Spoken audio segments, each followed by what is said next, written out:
Hello and welcome. Good evening.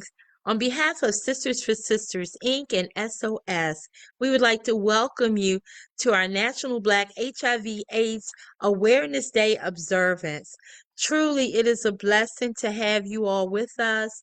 We are thankful. We welcome you to invite other folks in your circle to be a part and get educated and informed on what's really going on out here in these streets in the DMV and beyond. We thank you again. We like to begin all of our programs with prayer. So we will begin to pray.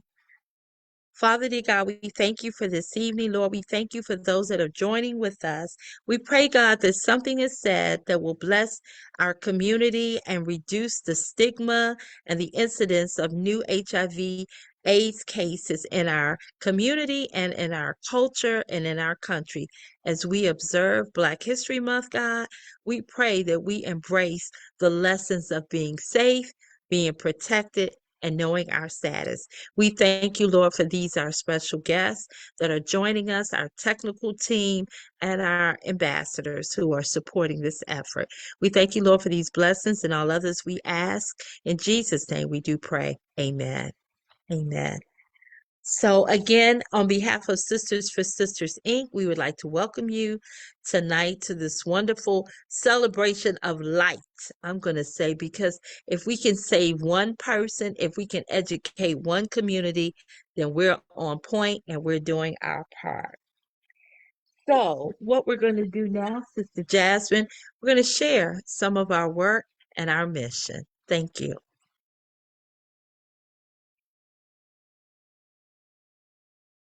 Hey, I'm Sophia with SOS. Did you know that Black women continue to be diagnosed with HIV at disproportionately high rates compared to white and Latina women, according to the Center of Disease Control?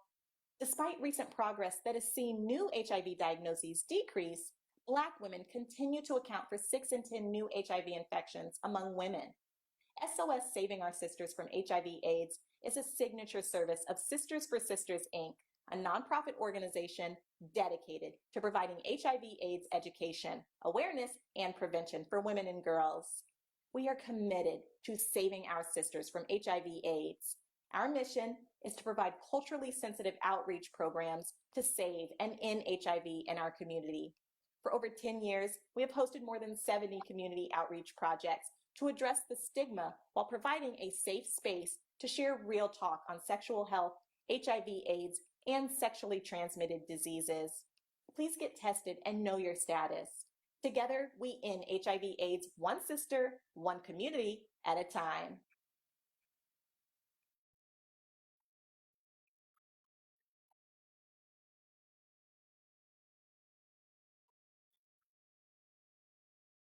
Thank you, Jasmine.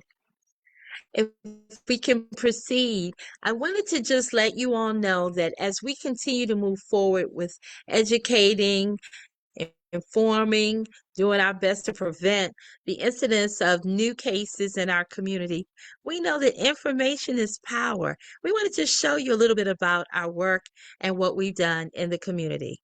Sister Jasmine?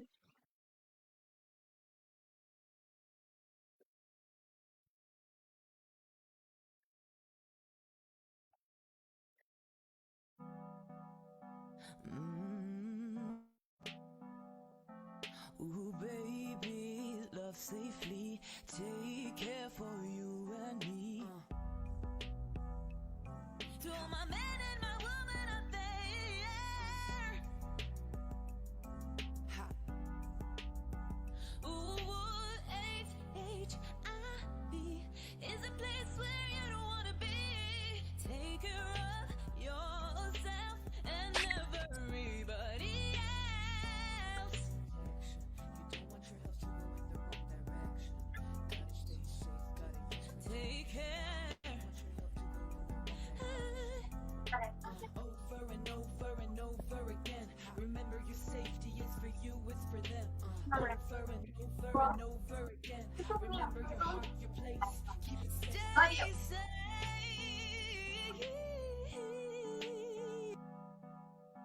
Mm. Ooh, baby, love safely, take care for you and me. To all my men and my women out there. Ooh,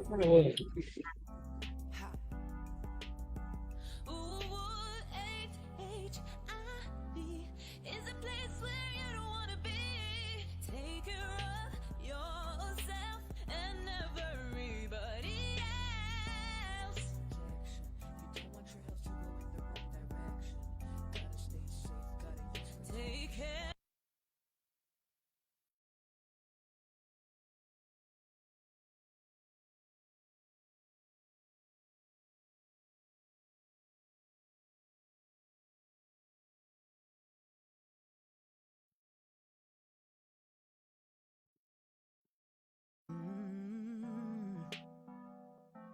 Ooh, baby, love safely. Take care for you and me. To all my men and my women out there. Ha. Ooh, HIV is a place where you don't wanna be. Take care of yourself and everybody else. You don't want your health to go in the wrong direction. Gotta stay safe, gotta use take care. Over and over and over again. Remember, your safety is for you, it's for them. Over and over and over again. Remember your heart, your place. Keep it safe. Stay safe.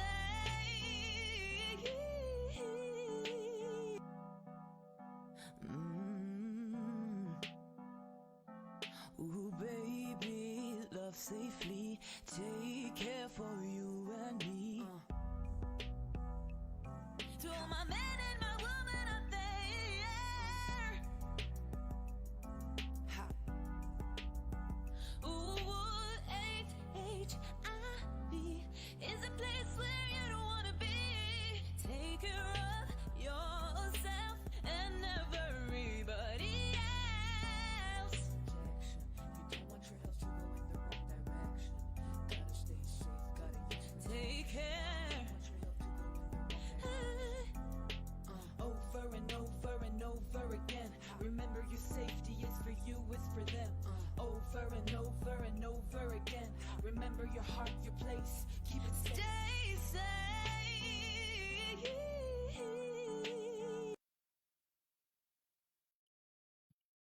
Thank you so much, Jasmine. I appreciate that. That is just an overview of some of the things we've been doing in this space for, I realized I did the count today. I thought it was like 17 years that we've really been out there doing this work. And it has just come from a place of pain because I lost a dear cousin who was very, very much a mentor in my life. And I lost a college classmate. She was beautiful. She was popular. She was smart, and she was just really on top of the world and dated a young man on campus who was popular. He was handsome. He was the guy all the girls wanted. And he infected her, and she lost her battle early on. And so I find it in my heart that I want to share the message so other people will know that you can protect yourself, you can stay safe, you can live, but you got to be educated, and especially in our Black and Brown community. So tonight, I'm just really happy to have our guest. The theme for this year's Black National Black HIV/AIDS Awareness Day is engage, educate, empower, and uniting to end HIV/AIDS in the Black community. And I have to say that we've been doing that successfully, but not without support of our community. We can't do any of this without community support. So I want to thank everyone who's ever come out to speak or ever come out to share. One of those persons who is always on point is our sister Sharon Coker, who's with SLK Health Services Corporation. Thank you, Sharon, for always being there when we call and just always raising your hand. I also want to thank tonight's special guest, and that's Brother Roosevelt I don't want to say his name wrong. Sour, who is with the HIV AIDS Awareness Coordinator with the University of Maryland Capital Regional Medical Center.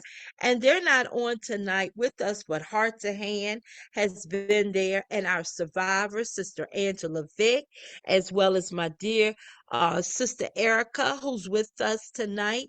And of course, the director of the SOS program, who just jumped on for a moment. She's at another event tonight, and that's Sister Maggie Lewis. Them, along with so many others, anybody that's ever shown up for our events, we want to thank you. Thank you for helping us spread the awareness. Where do we start? I mean, we know that we want to engage, we know that we want to educate, and I want to start with either of you, anyone that's on. How can we make an impact and reach our community? What are the steps and what can we do to let them know? Because I'm gonna tell you, I have a good friend. She's college educated, well versed, sophisticated, knows all kinds of things. And when I talked to her about our work, she was like, HIV is still going on. I thought they had a cure. I thought that was over. And she's smart, uh, but apparently not smart enough to know it's not over. We'll start with you, Sharon. Sharon, what can we do? I mean, our community is still in the dark. What are you saying? So thank you for having me, Carolyn. And I will always support you in all your endeavors. But when we talk about to engage, we're missing the target if we're not throwing the net wide. It's always been very specific, the MSM population, the gay population, the trans, but HIV is possible for anybody. And so we need to change the marketing. We need to see people that look like us.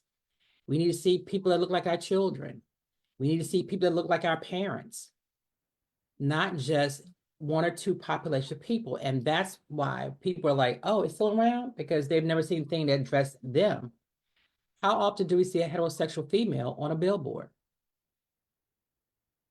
But yet the heterosexual females numbers are going up just as high as the same gender loving men. So until we change that look, then people may be more receptive to receive the conversation. But right now, you didn't invite me to the table, so why am I trying to sit there?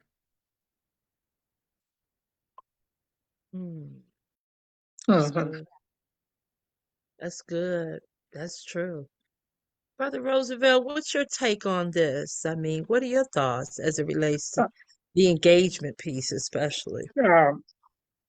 Yeah, she touched on some very great point and engaging our community. There are a lot of people in our community that are unaware of what's going on around them. And one thing I noticed about I've been doing this now for 14 years. And one thing I noticed that people that I talk to when I'm in the community, they are easy to get. Let's say, how should I put this? For instance, if I meet somebody today and maybe the first time we use condom, the next time I feel that I already know the person. I don't want to discuss that. Can we go get tested? Can I know your status? So we need to start talking more to the radio station, the local newspaper, teaching people more about our surrounding, what's going on with this virus in the community. Because when we hear on the radio or when I turn the TV on, the only thing I hear is, okay, somebody who's already HIV positive that's taking PrEP or, some medication and stuff like that. But we want to prevent people. We want to educate people before they get to that stage. And how can we do that? We have to consistently engage them. And in engaging them, we have to start running ads in radio station, magazine, going to community colleges, talking to our kids that go into school. Sex education is very important, and letting them know that when you do this and you do that, these are the results you're going to get. And this virus is real. It's not. We don't have treatment for it right now. I mean, we have treatment for it, but we don't have cure for it. And those are messages that we can send out there to people, especially our local medias and our local community championing that for a better result. Mm-hmm. So when we talk about engagement, and I'm glad we started there, do you think that perhaps we need to do things more creatively, go into the sororities, into the fraternities? Are we doing that? Is that something that's needed? How do we engage more in this conversation, you all? Well, I'll jump out Right. there. For We need me, to. I'm. Let me you can go ahead. I would say that, the Divine Nine, we're influencers. People look up to us. Mm-hmm. They look to us for answers. They want to be like us. So this is where we need to start. It's a great start because we have Mm-hmm. power. Our voices mean something. I agree we need to put more things in media, but again, what does the media get out of it? Nothing. Mm-hmm. Until we start on a lower level and say, hey, I need to see more of us up there on that screen. But it has to start at that other level. So sororities, fraternities. And I hate to say this, Carol, but I mean to say this, churches. Right. True. If we Right. meet Mm-hmm. people where they are, people have some stories. And they need to Mm-hmm. know that we can rely, we can cast our cares, put it all out there, no judgment zone. You'd be surprised how many people are just dealing with this virus and has no one to turn to. But we have judgment in churches. So where are they going? Yeah, because the stigma is over there. It's, fear of guilt and, how people going to discriminate on them. And, so you're right. Churches, they have to be open. It have to be an open conversation that Open people have to be conversation. willing to listen and be able to push the message out there to the congregation, to the kids, to their friends and stuff like that. So you're right about that. People have to have honest and open conversation. And it doesn't have to be all at one time. Just, What about this? Go ahead, share. I was thinking about something. somebody Go said ahead. at a conference one time, woo the people. As you start to date someone, you don't show Mm-hmm. everything yourself all at once. It's a little bit at a time till they're comfortable to open up, and then the conversation starts to grow. But who wants to take time to do all that? Community-based organizations do, but we need to get in your door. Good Sharon, evening. you go ahead. I'm sorry. Hello. Yes, my name is Valerie Watkins. Vicki Evans invited me, and Oh, okay. Hello. yes, hi. And she said that she was a friend of, I guess, yours, Carol. Yes, yes. We love Vicky. Hmm. Yes. Okay. Well, she gave me the link and everything, and she invited me. So it's wonderful to hear this conversation. And I'm actually in Rock Hill, South Carolina. I'm the CEO of No Sad Story Ministry, and we have been serving. We will mark our 10th year this year of serving the HIV/AIDS community here in Rock Hill. And we have the same, having the same conversation here in Rock Hill. We're right over the line of Charlotte. And so what we've been doing here is collaborating with the other HIV/AIDS communities and agencies. And we know that we can't do this alone because there's a lot of those that are positive that are still in the closet, still hiding, still ashamed. That stigma still haunts them, still torments them. So we have just been going after just promoting the message of knowing your status. What is your status? So we have been definitely promoting testing. And so we are going where they are. So where are most of the people at? On Facebook, on Twitter, on TikTok, at church, in schools, in the colleges. And so, what we have been doing is getting that one person that's not afraid to share their story, Everybody has a story. Everybody has a story. My father was a pastor, and my mom was an evangelist. And my father was the only person that my mom knew.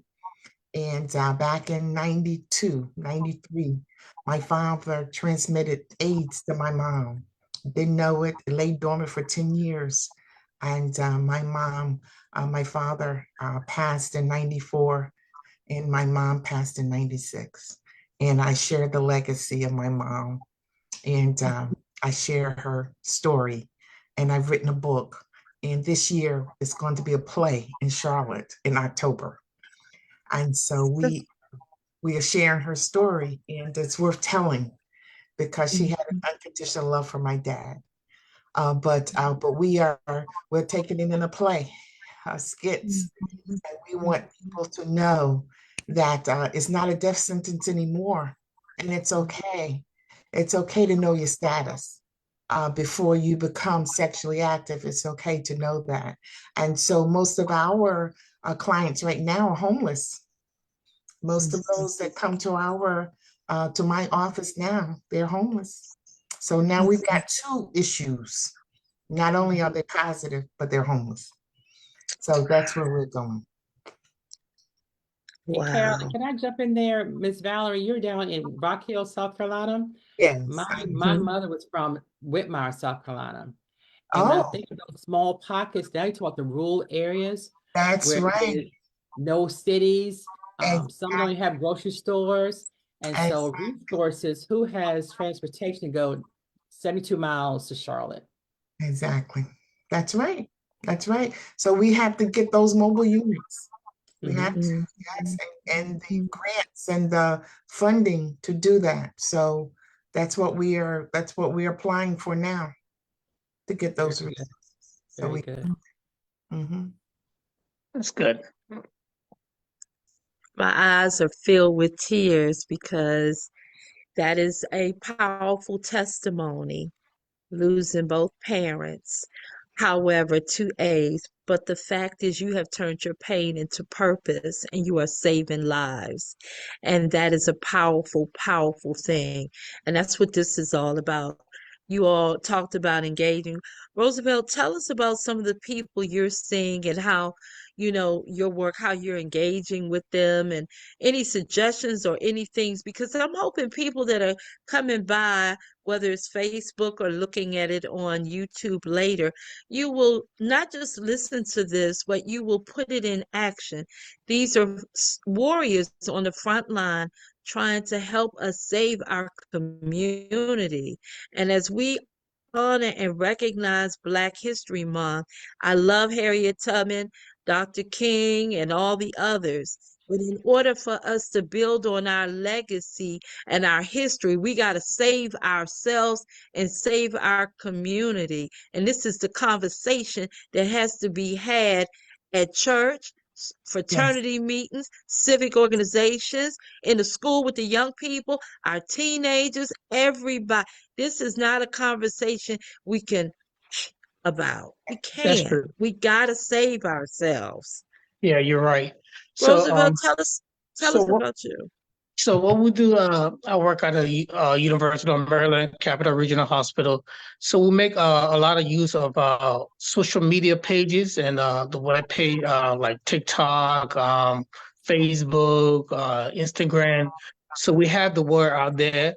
So our facility, what I do is that I make sure that because a lot of people don't just walk in to just get tested. So every patient that come in there, we have the free service that goes to every room Monday to Friday, asking patient, do you want to get tested? We offer this service for you and give them brochures and let them know that it's important to get tested, and invite them. So sometimes they'll be in the room with their family member. So if I'm testing the patient, I can test the family member. So like I was telling you earlier, Caroline, we do have, the sister was just talking about, we do have a lot of positive patients that are homeless now. So that's one of the problems we started facing in the DMV area, especially within PG County. So I also go over to the community colleges, like Prince George's Community College and Montgomery College, and every other Wednesday goes down there to talk to the kids about getting tested.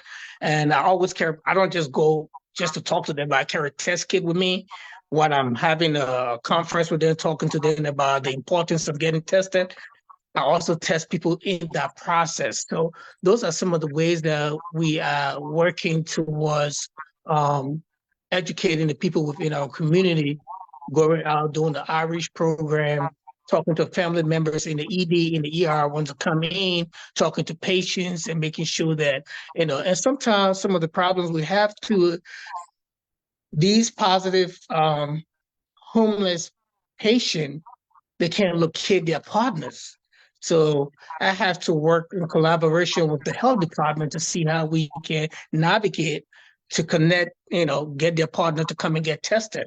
Because when one person is positive, they've been with somebody else. So the stories keep going on. So we have to track all these people down, and we collaborate with the health department to help with that process as well. That has to be a task. I thank you for putting your heart in this work, because it really is a hard work too. Because I'm not sure how you all handle it when you have to tell someone you're positive. What does that really look like? And how do you? Hmm. I know it's not an easy thing. Like the entire hospital, even the doctors, when they found a positive patient, they all would call me. And what I've Okay. learned over the years is that I try to manage my own discomfort for the common good of the patient. So once I can Like that. keep that in check, even though I don't feel good about the situation, but I have to reassure this person that this is not a death situation. We have a lot of things in place that will make you stay, live healthier, and do the things you want to do. We even had a client before that was pregnant, and the baby, successfully, the baby was negative because of the treatment program we offer at the hospital. So, yeah, I just try to manage my own discomfort for the common good of the client. I like that. That's good. Can I ask the Let me question? just, Can I ask a question right here? absolutely.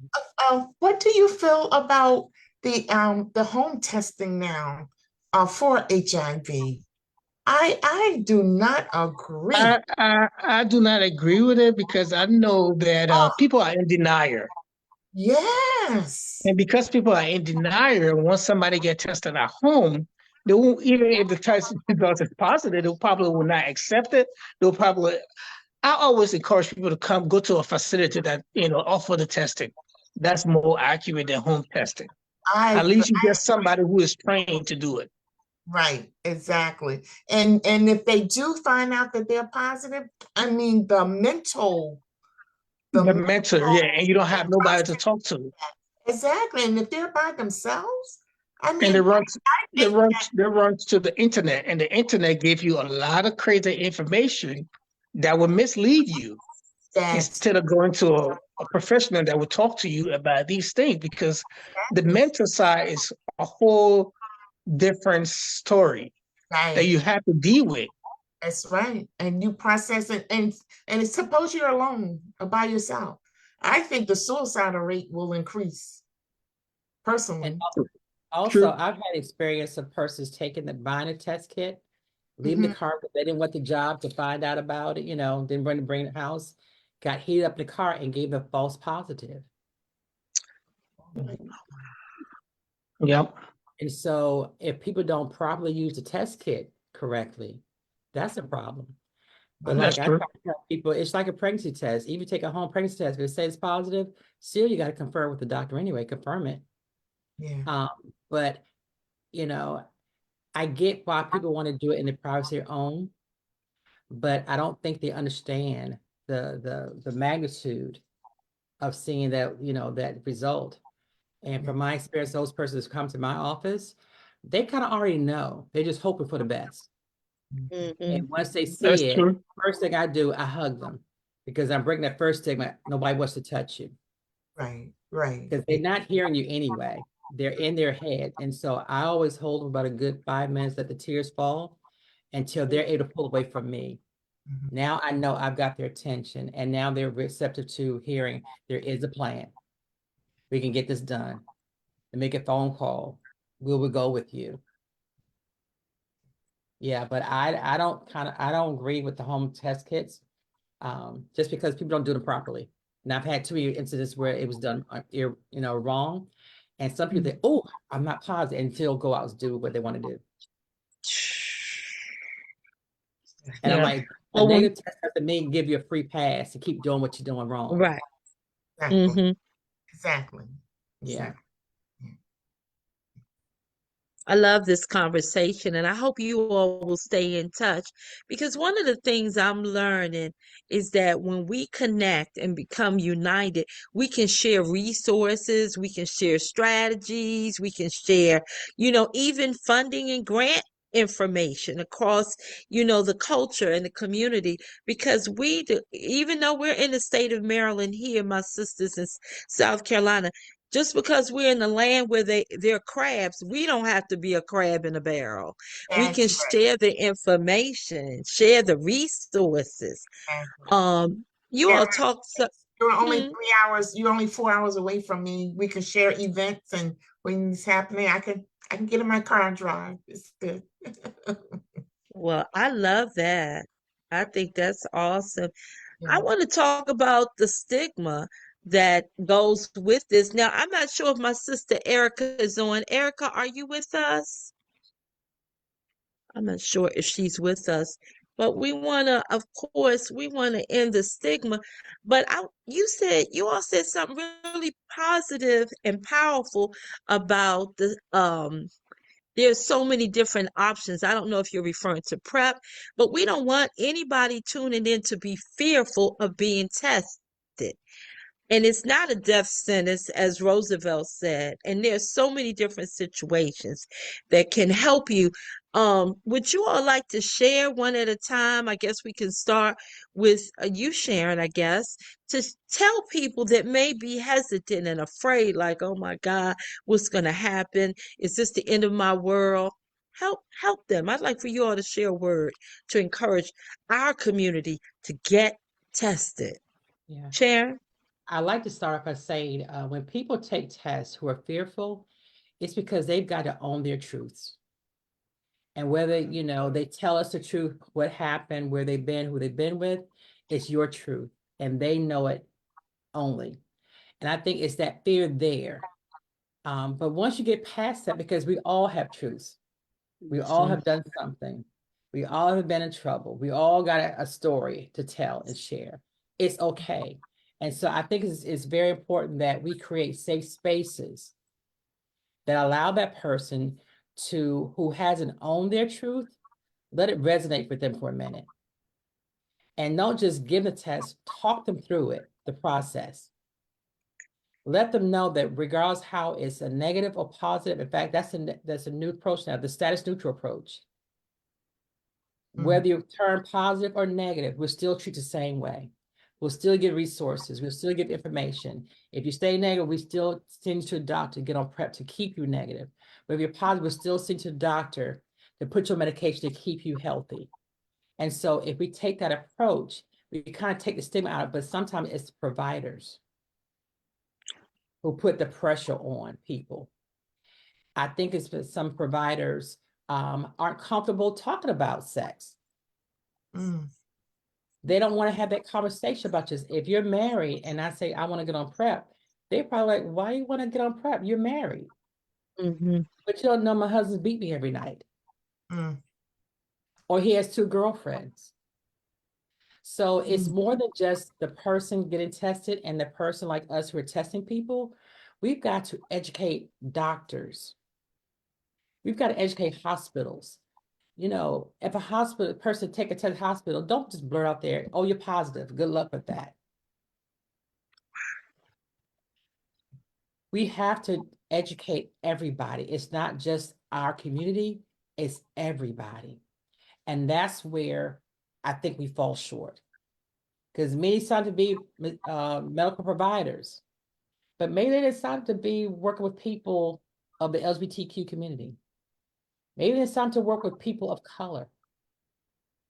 Maybe they decided to work with people who's over 75 and now has an STI because they're uncomfortable. So the education goes so far, so broad. So for me, cast the net wide. Mm. Talk to everybody. But we've got to start conversations all over, not just start a little piece here, a little piece there. But it's important. I was at a meeting last night. Brown people make up 14% of the population of this country. Why is it that we have over 40% of all the new cases of HIV? And over 50% are come women of color. Mhm. Why? Because we keep pointing fingers at one population. We're not talking to everybody. And so we as providers, I think we need to change our mindset of how we approach, how we meet people, how we change the conversation. Because how I talk to a woman is different from how I talk to a 12-year-old boy. Mhm. It's different how I talk to a woman over 75. It's different how I talk to a Latino female, different from a Muslim man. And so we have to change our language, our messaging, because it's not just one plain message. So it's a lot of things on a lot of levels for all of us. But now I think the Brown community is starting to get it because we're tired of being tired. We're tired of not being seen, not being heard. And so this was engage, educate, empower, the theme for National HIV Black Awareness Day. It's going to start, it's starting a revolution. And it just takes one conversation at a time. Mhm. Just one, and let it trickle down effect. Yeah. I love that. Roosevelt. Yeah, I mean, she touched on almost everything, but yeah, we have to change the conversation, and we have to make people comfortable. Like one thing she explained over there, and that's what I do to my patients. Sometimes when I find out a patient is positive, I always try to hold their hands and reassure them that it's going to be okay. You know, somebody is only going to open up to you the way in which you talk to them and interact with them. You know, if you make them comfortable, they will be able to open up to you and talk to you. But if you just like, oh yeah, you're positive, just go ahead, we'll call you tomorrow. As provider, we have to do a better job in communication.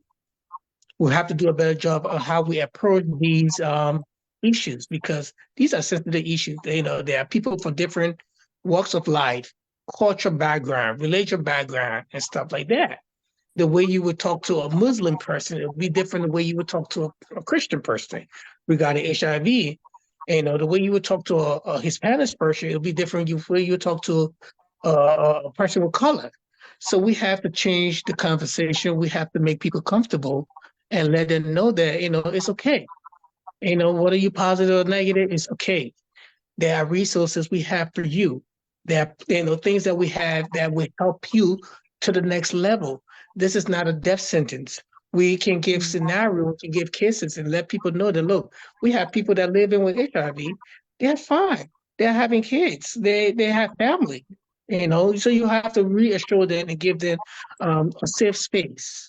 So that way they'll be able to open up to you. Okay. I like that. My dear sister from South Carolina, I'm sorry I forgot your first name, but would you like to share? Valerie. Valerie. Okay. Yes.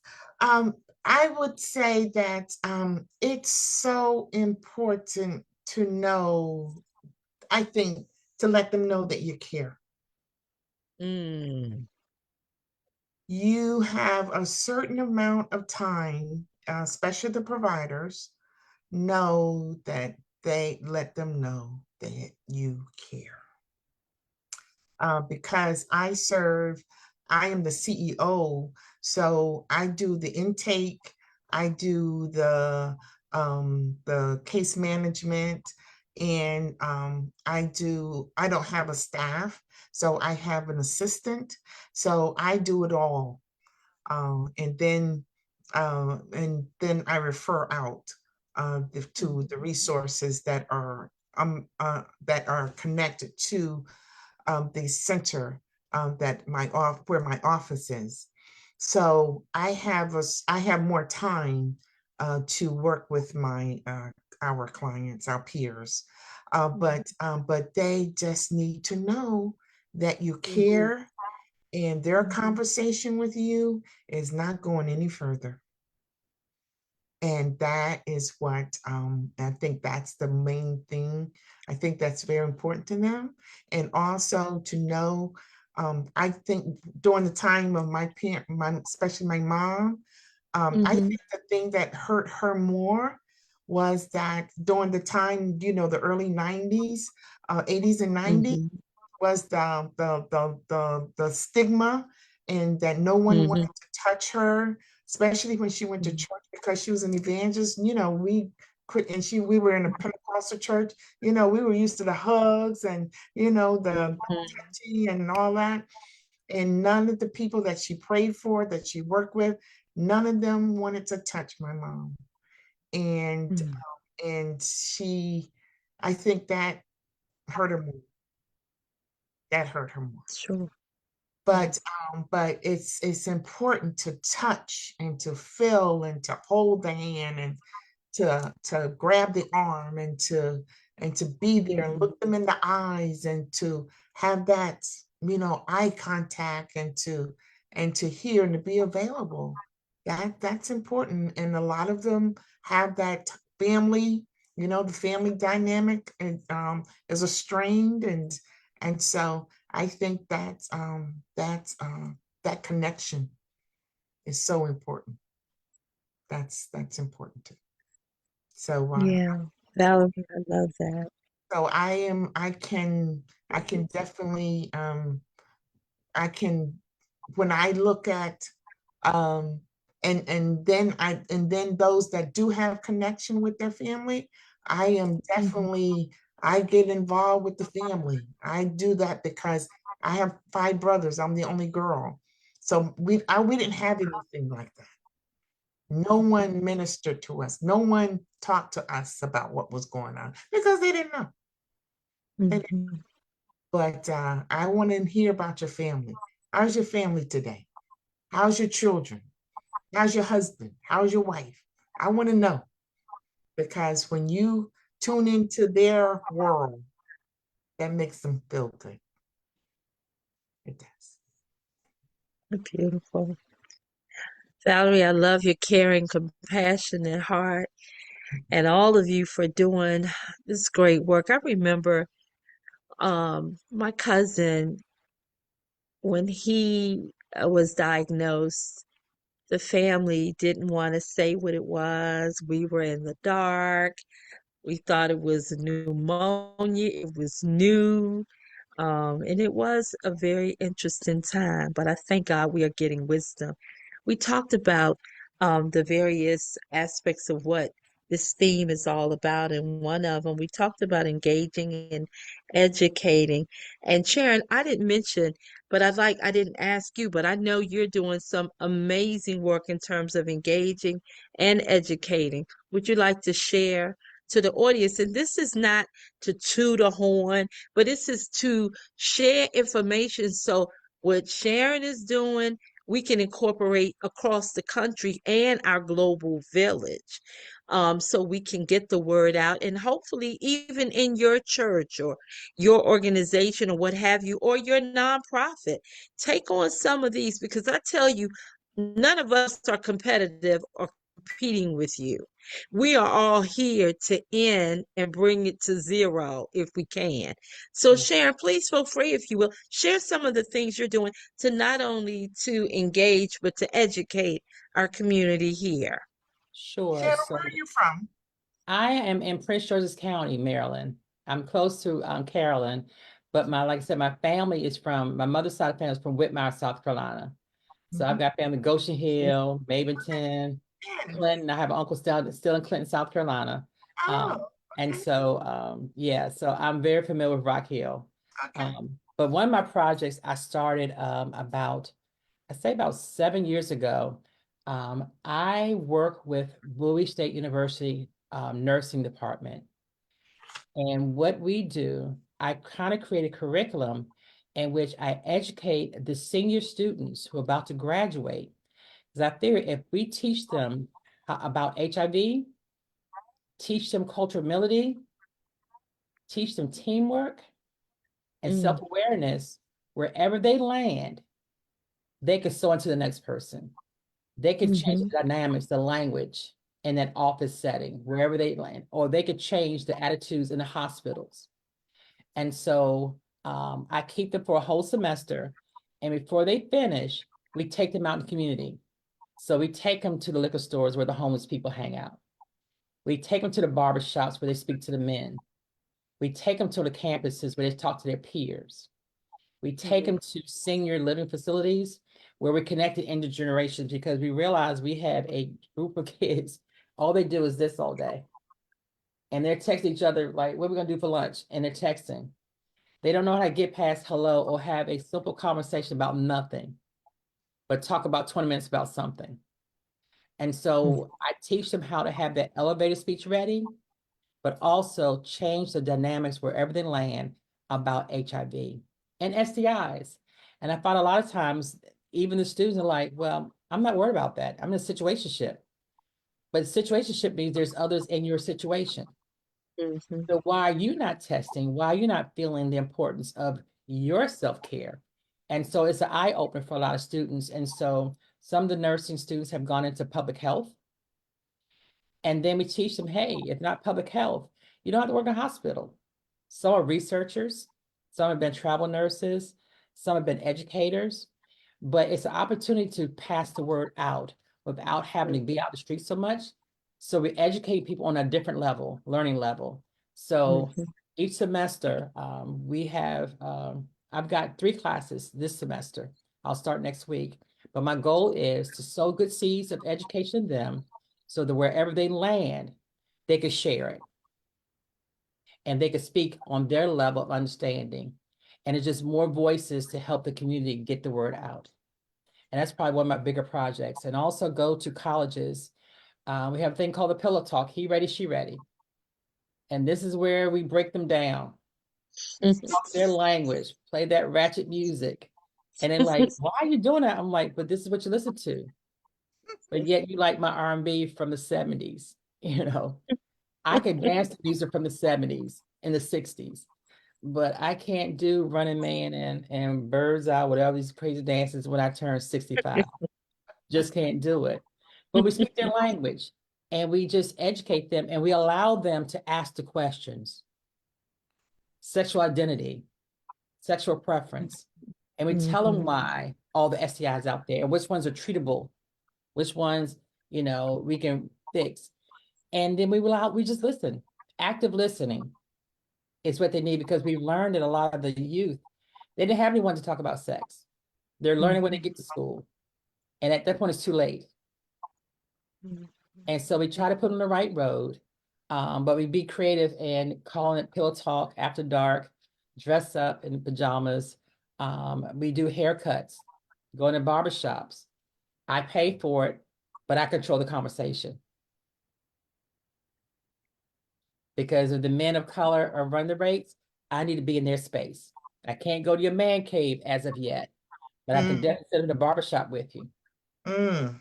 and That's have that conversation. that's good. That's Yeah.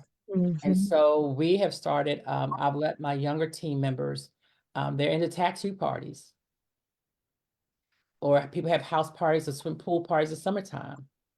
And sometimes you got to pay to get in the pool party. Well, if you take a test, you get it free.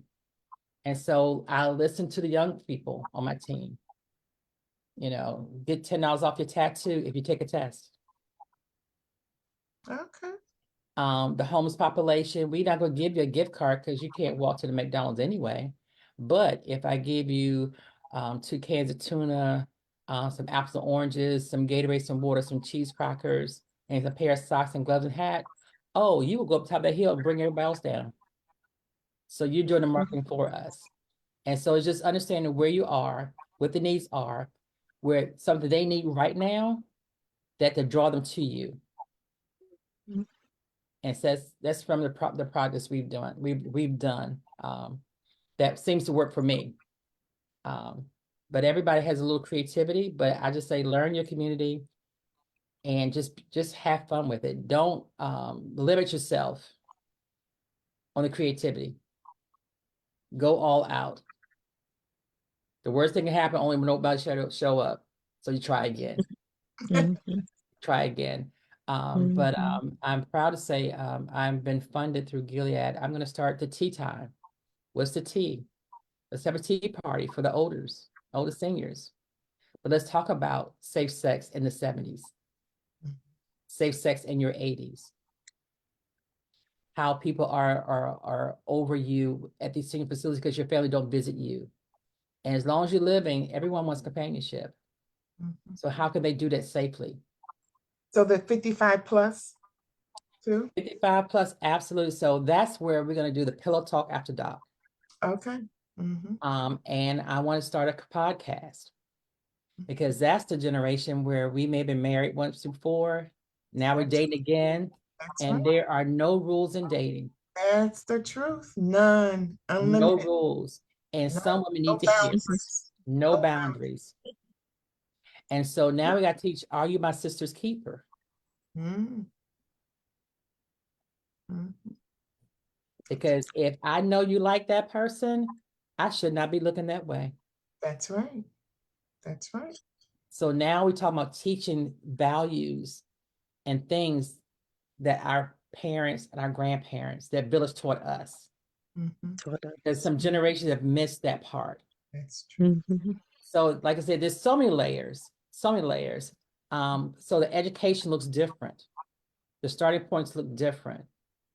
But you got to know your community, who you're looking at, how you're trying to get in the door, but what's needed first before you even start this conversation about HIV. Mhm. You got to meet their needs first before you open that door. Because then they think it says, you're trying to get me, you just want that number. No, we truly care. And people can read through your efforts. Are you doing it because you Mhm. care, or you doing it because you got to make this number next week Mhm. and report to your at the end of the month on your monthly report that you touched so many people? Because I can tell you, out in the streets, they don't care if you're a doctor or a lawyer. They don't care if you're degreed up. Mhm. All they want to know is, do you truly care about my well-being? And can you help me? That's true. Yeah.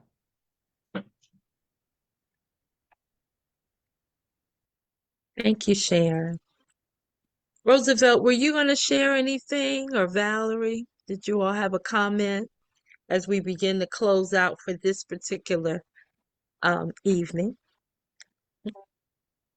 Man, Sharon hit everything. You say Sharon, you say you're funded through Gideon, right? Yes, I've got some funding from Gilead to do to Yeah. work with women and girls now. Yeah. But I So really got some money we from got funding Gideon. from Gideon too as well, Mm-hmm. from the hospital. We got funding from them for patients that come in, like we used now they have redirected the fundings because what we had first was like most of these patients that come in, we have to change the wording like, okay, we offer this service for free. So that way the days I'm not at a hospital, they can just get their blood drawn and get tested. Mm-hmm. So we're making sure that everybody that get to the hospital get tested. Yeah. And that should be a standard. Yeah. But some of those said no, so you have to come here and talk to them. Oh, I just got tested with my primary care doctor. I don't need to get tested. But we know, like you said, we just have to make them comfortable and let them know that look, it's necessary, it's important to get tested, and we care. Yeah. Mhm. I just want to say that May the 18th, we have our annual event. It's called Broken Crayon Still Color. And what we do is have an event that we actually have HIV positive women and men share their stories, and those that feel comfortable doing that. And then we actually have two other speakers share their stories about something that have devastated them or trauma, and they go Mm-hmm. from going from brokenness to wholeness. And while they're sharing their stories, I have crayons on the table. And if that story speak to you, you break the crayon. And we serve lunch, and we have gifts and swag bags, and we had a couple of vendors. And then at the end of the event, we ask you to color that. We have all kinds of pictures on the table, and we ask you to color that picture with that broken crayon to remind you that broken crayons still color. Even though you're broken, you still color. And then our 10th annual fundraiser is going to be October the 10th and October the 12th and 13th this year. And our play is going to be in Charlotte at the Cameron and on Saturday. And then our gala, formal gala, is going to be on that Sunday in Rock Hill. So I will definitely be getting information out to you. We would love to have you to come and celebrate with us. Columbus Day weekend. Very nice. That's a great initiative. Mm-hmm. Thank you. Mm-hmm.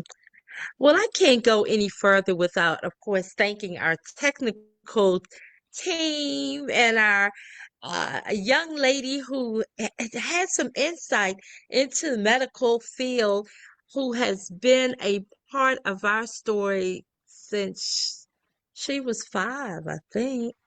And Sister Jasmine, I know that you're in medical school and you are very much connected. Is there anything you'd like to share? I don't want to leave you out.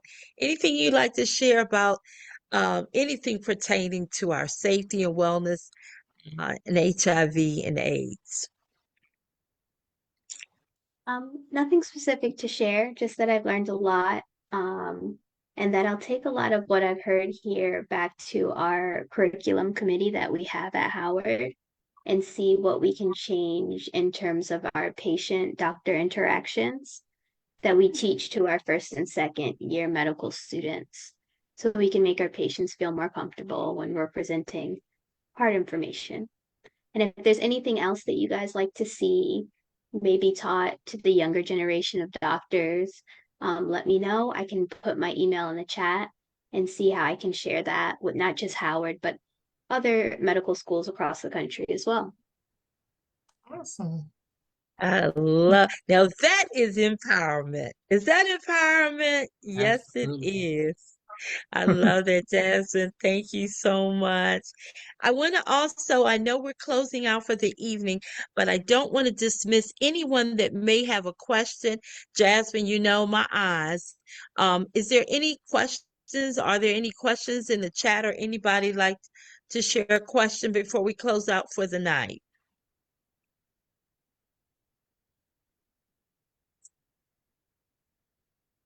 No questions in the chat. Everything's been clear so far.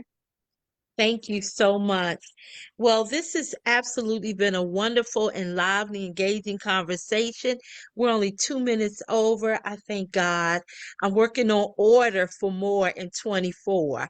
So we did good tonight. I want to thank you, Valerie, Roosevelt, Sharon, Mary, Jasmine, and let's see, Sisters on Deck, Frida, and the other iPhone users. I can't see your names.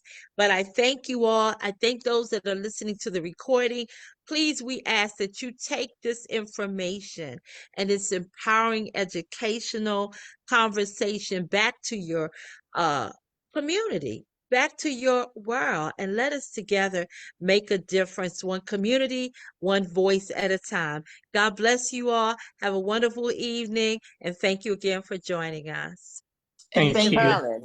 Not you all. Hey, everyone. Carolyn. Thank you. Nice. Yes, Carolyn. Thank you. Yeah. yes.